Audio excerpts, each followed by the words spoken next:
सद्गुरूंचे पुण्यस्मरण, सद्गुरु नाम संकीर्तन, सद्गुरु गुणानुवाद गान,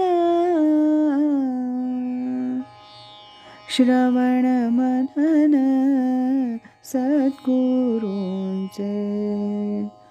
श्रवण मनन सद्गुरूंचे.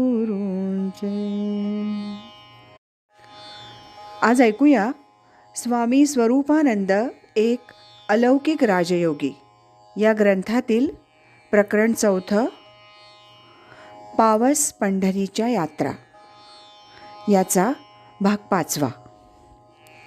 मन ओळखणारा योगी.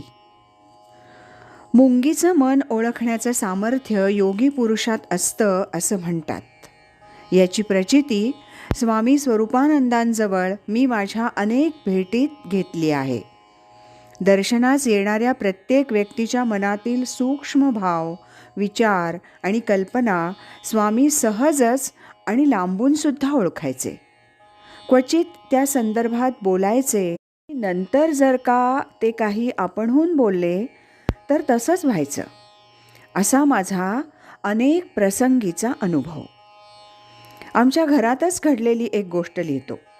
माझी पुतणी डॉक्टर कुंदा भट शेवटची परीक्षा पास झाली. तिचे लग्न जमण्यास उशीर झाला. तिचे आईवडील जरा काळजीच करायला लागले. माझ्या पुतणीनं शेवटी ठरवलं की आता ह्या संबंधी विशेष विचार करायचा नाही, प्रॅक्टिस सुरू करायची. अलिबागेजवळ दवाखान्यासाठी म्हणून तिने एक जागा घेतली. माझी पुतणी फार पूर्वीपासून स्वामींकडे जात असे. मध्येच बरेच दिवसात गेली नव्हती. प्रॅक्टिस सुरू करण्यापूर्वी एकदा पावसला जाऊन स्वामींचं दर्शन घेऊन यायचं असं तिनं ठरवलं. माझे बंधू श्रीयुत केदा भट तिला म्हणाले, कुंदा, तू पावसला जात आहेस, जा, पण पूर्वीसारखी परिस्थिती आता पावसला नाही. स्वामी बोलत नाहीत, खोलीत सुद्धा जाता येत नाही, बाहेरूनच दर्शन घ्यावं लागतं. कुंदा म्हणाली, असू दे, मी बाहेरूनच दर्शन घेऊन येईन. झालं. माय लेकी पावसला स्वामी दर्शनास म्हणून निघाल्या. वाटेत आमच्या वहिनी तिला म्हणाल्या, कुंदा, या खेपेस तुझ्या लग्नासंबंधी स्वामींना विचारते. नको, आपण कधी असं काही त्यांना विचारलंय का? कुंदा म्हणाली. तेवढ्यात खोलीत निरोप गेला. एक सेवेकरी बाहेर आला आणि म्हणाला, स्वामी विचारतायत, कोण कुंदा भट?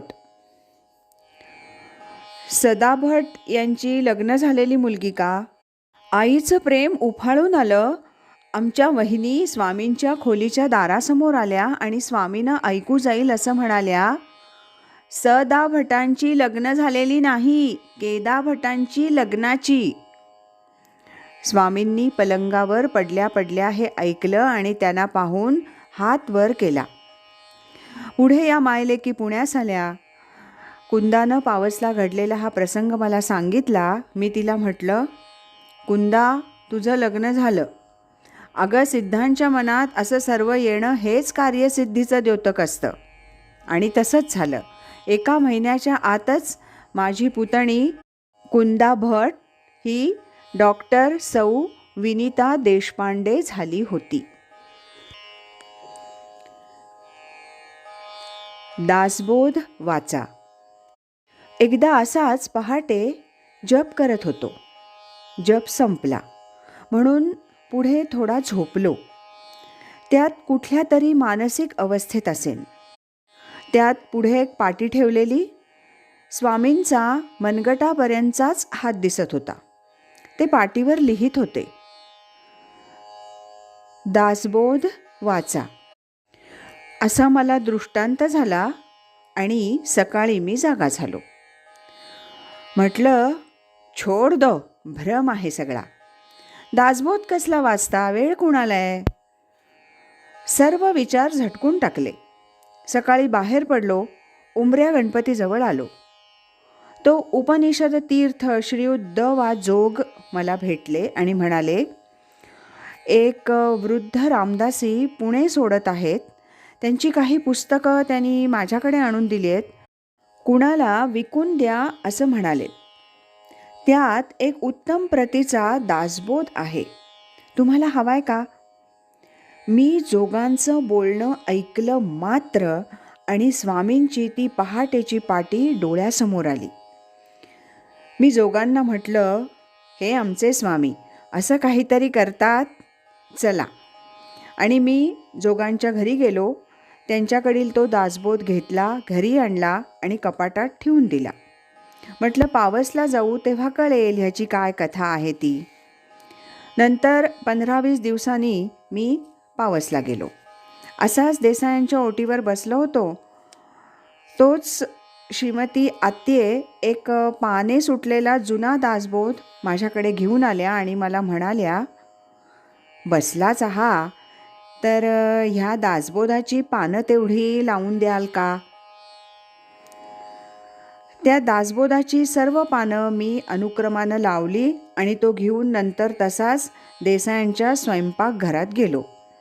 आत्यानं म्हटलं, हा घ्या तुमचा दासबोध, चांगला आहे, फक्त बाइंडिंग करून घ्यावा लागेल.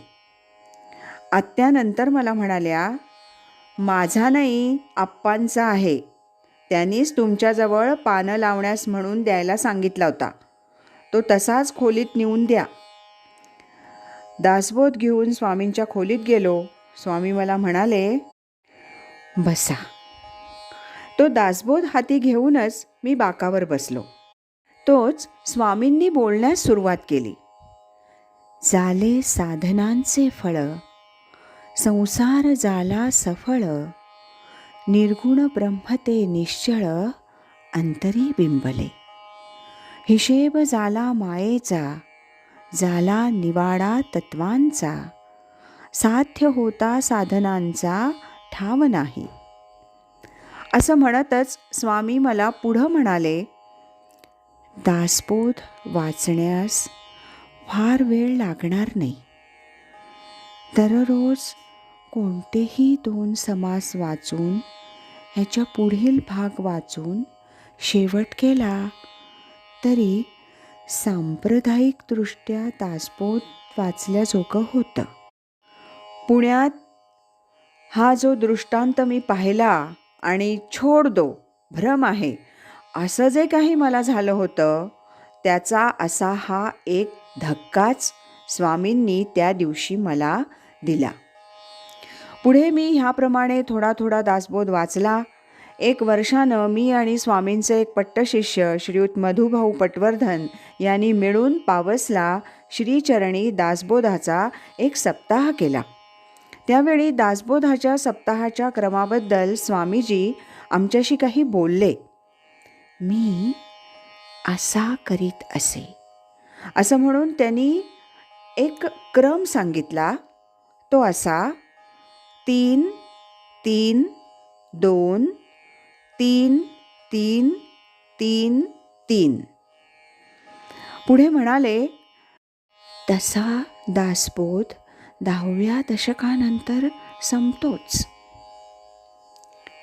स्वामींना दासबोध फार प्रिय होता. ज्ञानेश्वरीसारखाच तो त्यांना मुखोद्गत असाच होता. आज इथेच थांबूया. यानंतरचा या 4थ्या प्रकरणातला 6वा भाग आपण उद्या ऐकूया. श्रीमत सच्चिदानंद सद्गुरु श्री स्वामी स्वरूपानंद महाराज की जय. हरि ओम तत्सत.